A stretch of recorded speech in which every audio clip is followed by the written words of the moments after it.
Once upon a time, in a bustling kingdom nestled between rolling hills and sparkling rivers, there lived a king named Roderick. He ruled from a grand castle of gleaming stone, where golden tapestries hung on every wall and servants scurried like shadows to fulfill his every whim. King Roderick was known far and wide for his lavish feasts and iron-fisted decrees. But empathy? That was a word as foreign to him as the distant stars. Oh, what a splendid day for a hunt! King Roderick boomed one morning, his voice echoing through the throne room. He lounged on his velvet throne, a crown perched crookedly on his head, while his advisor Bruno stood nearby, fidgeting with a scroll. "Your Majesty, the crops have failed in the southern villages," Bruno said cautiously, his brow furrowed. "The people are hungry. Perhaps we could open the royal granaries." "Nonsense," the king interrupted, waving a bejeweled hand. "They'll manage. I've got taxes to collect and a new robe to commission. Send the guards to remind them of their duties." From the corner of the room, a young page boy named Tomas listened in silence. Tomas had grown up in those very southern villages, where his family scraped by on meager harvests. He bit his lip, thinking of his little sister back home, her cheeks hollow from lack of bread. But who was he to question the king? That evening, as the sun dipped low, painting the sky in hues of orange and purple, King Roderick decided to take a stroll through the castle gardens. The air was sweet with blooming roses, and fireflies danced like tiny lanterns. But as he wandered deeper into the overgrown paths, he stumbled upon an old beggar slumped against a tree.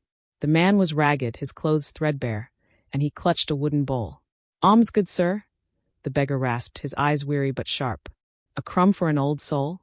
The king scoffed, straightening his silk tunic. "Begone, you wretch. This is royal ground. How dare you intrude?" The beggar chuckled softly, a sound like dry leaves rustling. "Ah, but power is fleeting, your majesty. One day, you might see the world from my view." Roderick's face reddened with anger. "Guards, remove this insolent fool." But before the guards could arrive, the beggar reached into his tattered cloak and pulled out a small, glowing amulet. It shimmered with an otherworldly light, casting shadows that twisted like vines. "A lesson for the proud," he whispered, and with a flick of his wrist the amulet pulsed. In an instant, the world spun. Roderick felt a strange tingling, like pins and needles across his skin. When the dizziness cleared, he looked down and gasped. His royal robes were invisible. People saw him wearing rags. His hands were calloused, his beard unkempt. He touched his face. It felt rough, unfamiliar. "What sorcery is this?" Roderick cried, but his voice came out hoarse, not commanding. The beggar, now standing tall in the king's position, smiled slyly. "A simple swap, my lord. You are now me, the beggar Harlan, and I am you, the mighty King Roderick. For 7 days, you'll walk in my shoes. Learn what it means to beg for bread, and perhaps you'll earn your throne back." Roderick lunged forward, but the new king stepped back effortlessly. "Guards!" the impostor called, his voice now booming like Roderick's own. The royal guards burst into the garden, swords drawn. They looked between the two men, confusion etching their faces. "Seize this intruder," the false king ordered, pointing at the real Roderick. "He's a mad beggar claiming to be me." "No, it's me, your king," Roderick protested, but the guards hesitated only a moment before grabbing him roughly. "Your Majesty," one guard said to the impostor, "shall we throw him in the dungeons?" The false king waved dismissively. "No, let him roam the streets. A night outside will cure his delusions." As the guards dragged Roderick toward the castle gates, he struggled and shouted, "Bruno! Tomas! It's me. This man is a fraud." But Bruno, peering from a window, shook his head sadly. Poor soul, driven mad by hunger. Tomas, the page boy, watched from the shadows, his eyes wide. Something about the beggar's eyes, the real king's eyes, felt familiar. But he said nothing, fear knotting his tongue. The gates clanged shut behind Roderick, and he found himself alone on the cobblestone road leading to the town. The night air was chill, biting through his thin rags. His stomach growled. He hadn't eaten since the afternoon feast. "This can't be real," he muttered, stumbling forward. "It's a nightmare. I'll wake soon." But as he reached the town square, lit by flickering torches, reality sank in. People hurried past, wrapped in cloaks against the cold. No one bowed. No one even noticed him. "Spare a coin," he tried, holding out his trembling hand to a merchant closing his stall. The merchant sneered. "Get a job, you lazy sod." We all work for what we have.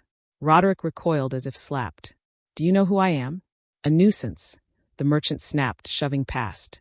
Humiliation burned in Roderick's cheeks. He wandered the streets, the smells of fresh-baked bread from a nearby tavern taunting him. His mouth watered. Just a loaf, he whispered to himself.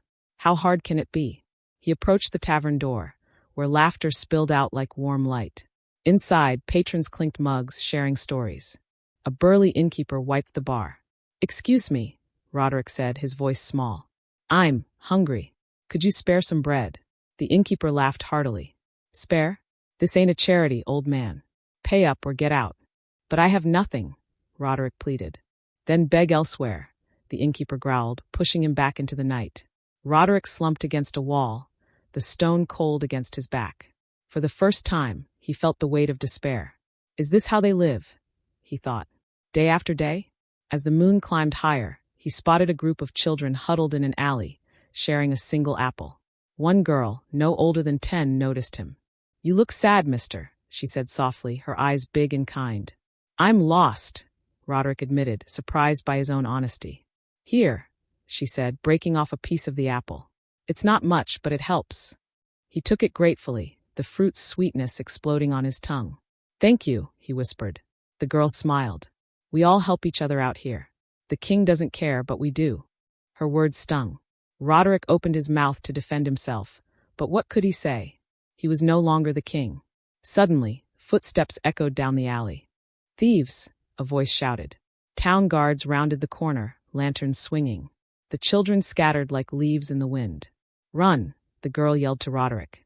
He bolted, heart pounding, weaving through narrow streets.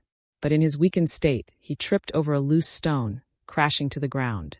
The guards loomed over him. Caught you, beggar. Stealing from the orphanage, eh? No, I didn't, Roderick protested. Save it for the magistrate, one guard snarled, hauling him up. As they dragged him toward the town jail, Roderick's mind raced. 7 days? He couldn't survive one night like this. And what was the false king doing in his castle? Back at the castle, the impostor Harlan sat on the throne, sipping wine. Bruno approached. Your Majesty, you seem different tonight. Harlan smirked. Perhaps I've had a change of heart. Open the granaries tomorrow. Feed the people. Bruno blinked in surprise. Truly? Yes, Harlan said. And keep an eye out for a certain beggar. He might need our help soon. Meanwhile, in the jail cell, Roderick huddled on the straw floor, the bars cold and unyielding. A rat scurried by, and he shivered. This is just the beginning, he thought. But as dawn crept in, a shadowy figure appeared outside the cell. Tomas, the page boy. I know it's you, Your Majesty, Tomas whispered. I saw the swap. But why should I help? You've ignored us for years. Roderick's eyes widened. Please, boy, get me out. I'll make it right. Tomas hesitated, then slipped a key through the bars. Prove it. But hurry, the guards are coming back. As Roderick fumbled with the lock, footsteps echoed down the hall. The door creaked open. The cell door swung open with a groan of rusty hinges. Torchlight spilled in, sharp and yellow. Roderick froze, key halfway turned, heart hammering against his ribs. Tomas stood there, small and determined, clutching a hooded cloak. Behind him, the hallway stretched dark and empty. Quick, Tomas hissed. The night watch is changing. We've got maybe 3 minutes. Roderick stumbled out, legs shaky. You came back. I didn't do it for you, Tomas muttered, shoving the cloak into Roderick's arms. I did it for my sister. She's sick. The village healer says she needs medicine we can't afford. If the real king is gone forever, nothing changes. So prove you're worth saving. Roderick pulled the hood low. The ruffle smelled of smoke and damp earth. I will. I swear it. They slipped through the jail's back corridor, past snoring guards and flickering sconces. Outside, the night was thick with mist rolling off the river. The town slept, except for the occasional bark of a dog and the distant clop of a late-night cart. Where to? Roderick whispered. Southgate, Tomas answered. There's a miller's cart leaving before dawn. He owes me a favor. He'll take us as far as the crossroads. After that, you're on your own. They moved fast, sticking to alleys. Roderick's bare feet slapped cold stones. Every shadow made him flinch. He kept waiting for armored boots behind them, for shouts, for steel. Halfway to the gate, Tomas stopped short. Wait. A lantern bobbed ahead. Two town watchmen leaned against a wall, sharing a flask. Their laughter carried on the damp air. Tomas tugged Roderick into a doorway. "We can't go past them." Roderick peered out. The men were big, bored, and probably half drunk. "We need a distraction." Tomas looked at him, surprised. "You're asking me?" "I'm asking you to trust me," Roderick said. For the first time, the words tasted strange on his tongue. Not an order, but a request. Tomas chewed his lip, then nodded. "Stay here." Before Roderick could protest, the boy darted into the street, kicking over an empty barrel. It rolled loudly, clattering against the wall. "Hey!" one watchman bellowed. "You little rat!" Both guards lumbered after Tomas, who sprinted the opposite way, yelling insults over his shoulder. The lantern light swung wildly, leaving the gate path dark. Roderick didn't hesitate. He ran. The south gate was open just wide enough for a cart.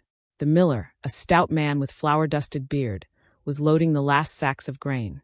He glanced up as Roderick stumbled into the torchlight. "Tomas said you'd be coming," the miller grunted. "Said your family. Family don't ride for free, though." Roderick's stomach twisted. "I have nothing." The miller raised an eyebrow. "Then you walk." A shout echoed from town. The guards had caught Tomas, or at least they thought they had. Roderick swallowed hard. "Please. I'll work off the debt. Load sacks, sweep the mill, anything. Just get me out of here." The miller studied him for a long moment. Then he jerked his thumb toward the cart. "Climb in back. Stay quiet. And if you're lying, I'll toss you in the river myself." Roderick scrambled under the canvas tarp among the grain sacks. The cart lurched forward. Hooves clopped, wheels creaked. The town lights faded behind him. He lay there, rocking with every bump, listening to his own ragged breathing. For the first time since the swap, he felt something close to hope. Small, fragile, but real. The miller spoke without turning. "Tomas told me you're running from trouble. Said you used to be somebody important." Roderick stayed silent. "Doesn't matter," the miller went on. "Out here, everybody's just somebody trying to eat tomorrow." The cart rolled on through the night.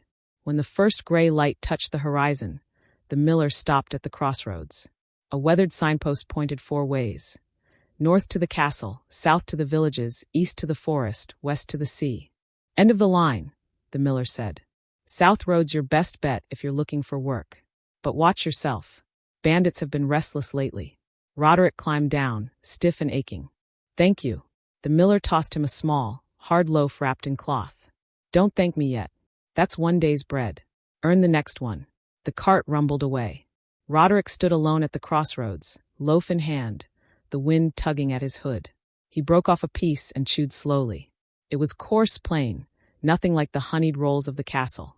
Yet it tasted better than anything he'd ever eaten. He turned south. The road wound through fields gone gray with early frost.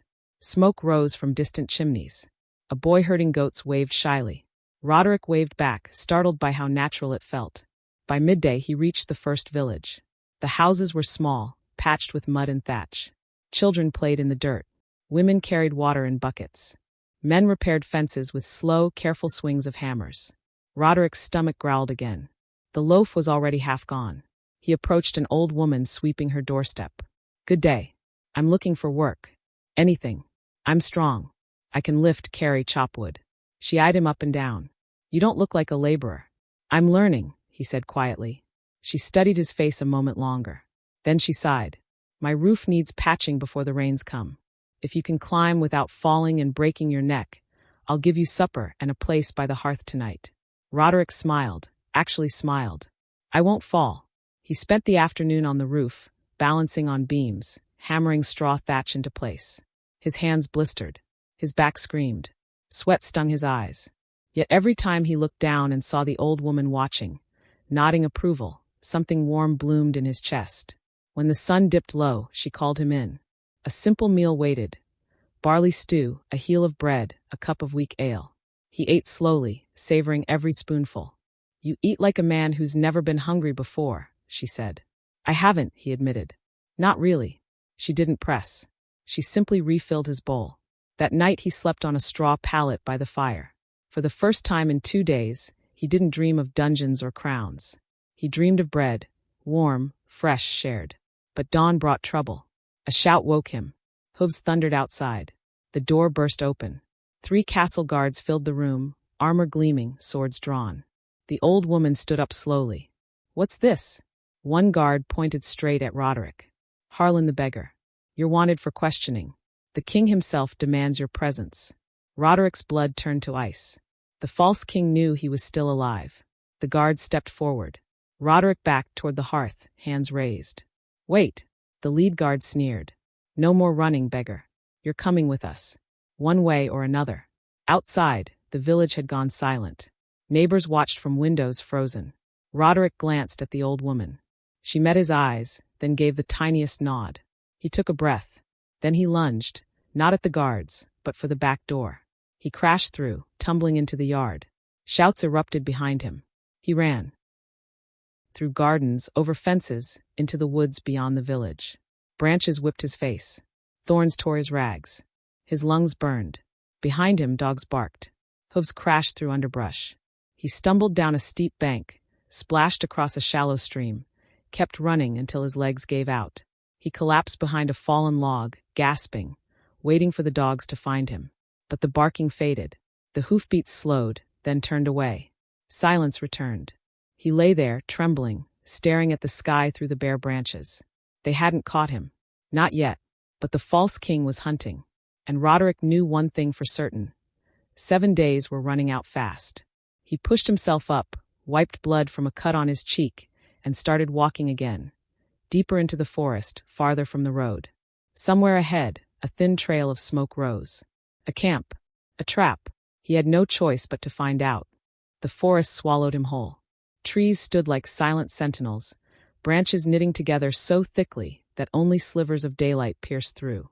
Roderick moved carefully, one hand brushing the rough bark for balance, the other clutching the last crumbs of the miller's loaf. His stomach had stopped growling hours ago. It had settled into a dull, constant ache. He followed the thin trail of smoke he'd seen earlier. It led him to a small clearing where a fire crackled low. Around it sat a ragged circle of people, 5, maybe 6, sharing a pot of thin soup. They looked up as he stepped into the light. A woman with gray streaks in her hair spoke first. "Lost, stranger?" Roderick hesitated, then pulled back his hood. "Hungry. And running." They exchanged glances. A man with full gray hair. "Sit. Soup's mostly water, but it's hot." Roderick lowered himself onto a log. Someone passed him a chipped bowl. He drank slowly, letting the warmth spread through his chest. No one asked his name. No one asked why he ran. They simply made room. That night, by the dying fire, the woman, her name was Sophia, told stories of the old days before the heavy taxes, before the granaries stayed locked. Roderick listened, really listened, for the first time in years. Every word carried weight he had never noticed before. When the others slept, Sophia leaned close. "You're not just any beggar, are you?" He looked into the embers. "I used to think I was better than everyone else. Turns out I was wrong." She studied him a long moment. "Tomorrow's market day in the next village. They need hands to unload carts. Pays small but honest." "I'll go," he said. Dawn came cold and gray. Roderick walked with the group along muddy paths. By midday they reached the market square, stalls of turnips, wool, smoked fish. The smell of fresh bread hit him like a memory of another life. He worked hard, lifting crates, stacking barrels, sweeping straw. His blistered hands bled again, but he didn't complain. When the sun began to sink, a baker tossed him a day-old loaf and a copper coin. "You've got a good back. Come back tomorrow." Roderick stared at the coin in his palm. It was the first money he had ever earned. That night he slept under a cart, the loaf cradled against his chest like treasure. He dreamed of the castle, but the throne was empty, and the halls echoed with children's laughter. Day 4 dawned with rain. The market square turned to mud. Roderick worked anyway, slipping, falling, hauling sacks through puddles. By afternoon his rags clung to him like a second skin. A merchant's wife saw him shivering and pressed a woolen shawl into his hands. "Keep it," she said. "You've earned more than coin today." He wrapped it around his shoulders. It smelled faintly of lavender. For a moment he closed his eyes and remembered the royal gardens, the roses, the perfumed air. Then he opened them again and kept working. That evening he bought a small onion and a carrot from a farmer who had pity in his eyes. He cooked them over a tiny fire behind the bakery. The taste was plain, but it filled him. He thought of the feasts he used to throw away half-eaten. Shame burned hotter than the flames. On the 5th day the false king's men came to the market. Roderick saw them from across the square. 6 soldiers in polished armor, the royal crest gleaming on their chests. The captain barked orders. Search every stall. The king wants the beggar Harlan brought back. Alive. Panic flickered through the crowd. Roderick ducked behind a wagon, heart pounding. The baker noticed. Without a word, he shoved a basket of rolls into Roderick's arms. Go out the back. Quick. Roderick ran again, through alleys, past chickens and geese, until the market noise faded. He stopped only when his lungs screamed. Leaning against a stone wall, he looked down at the basket. The rolls were still warm. He didn't eat them. He carried them back to the clearing where Sophia's group waited. They shared the bread in silence. No one spoke of the soldiers. They didn't need to. Day 6 brought the first frost. The air bit like teeth. Roderick's breath hung in clouds as he helped Sophia gather firewood. His fingers were numb, but he kept moving. On the way back, they passed a small graveyard. One fresh mound caught his eye, small, barely big enough for a child. Sophia stopped. My grandson, she said quietly. Fever took him last month. The healer asked for silver we didn't have. Roderick's throat tightened. He thought of Tomas's sister. He thought of the southern villages. He thought of every petition Bruno had brought him, every scroll he'd waved away. I should have listened, he whispered. Sophia touched his arm. You're listening now. That night, around the fire, Roderick spoke for the first time about the castle. Not as a boast, but as confession. I thought the crown made me different. I thought hunger was someone else's problem. I was wrong. The others listened without judgment. When he finished, the full gray hair, man clapped him on the shoulder. We all carry something heavy. The trick is to help the next person carry theirs. Day 7 arrived with pale sunlight. Roderick woke before dawn. He knew what he had to do. The swap had lasted 6 full nights. Today the amulet's magic would end. He had to reach the castle before nightfall, before the false king's power reset. He told Sophia. She didn't argue. She simply pressed a small bundle into his hands, bread, cheese, a strip of dried meat. Go, she said. And when you sit on that throne again, remember the taste of this bread. He hugged her, brief and fierce, then started running. The road to the castle was long. His legs ached. His feet bled inside the thin boots someone had given him. He didn't stop. Midday he passed the crossroads where the miller had left him. He kept going. Afternoon shadows stretched long when he finally saw the castle towers rising above the hills. Guards patrolled the walls. Banners snapped in the wind. He didn't go to the main gate. He circled around to the servants' entrance, the same one Tomas had used to slip him the key. The door was unlocked. Inside, the corridors smelled of wood smoke and roasting meat. Voices echoed from the great hall. Roderick moved like a shadow, hood up, heart thundering. He reached the throne room doors. They stood ajar. Inside, the false king, still wearing Roderick's face, Roderick's crown, sat on the throne. Bruno stood nearby, holding a scroll. A dozen nobles murmured. Harlan looked up as Roderick stepped into the light. For a heartbeat, silence held the room. Then Harlan smiled, slow and knowing. You made it. Roderick pulled back his hood. The 7 days are done. Harlan rose. He reached into the royal robe and drew out the glowing amulet. You begged for bread. You worked for it. You shared it. You carried it when you had nothing else. He lifted the amulet high. The light flared, bright as the sun. Roderick felt the familiar tingle. The rags fell away. Fine silk returned. His hands smoothed. The crown appeared on his head once more. Across the room, Harlan stood in beggar's clothes again, small and worn. The nobles gasped. Bruno dropped the scroll. Roderick looked at Harlan. Why? Because a king who has never been hungry cannot rule with a full heart, Harlan said. You have learned. Now keep the lesson. Roderick stepped forward.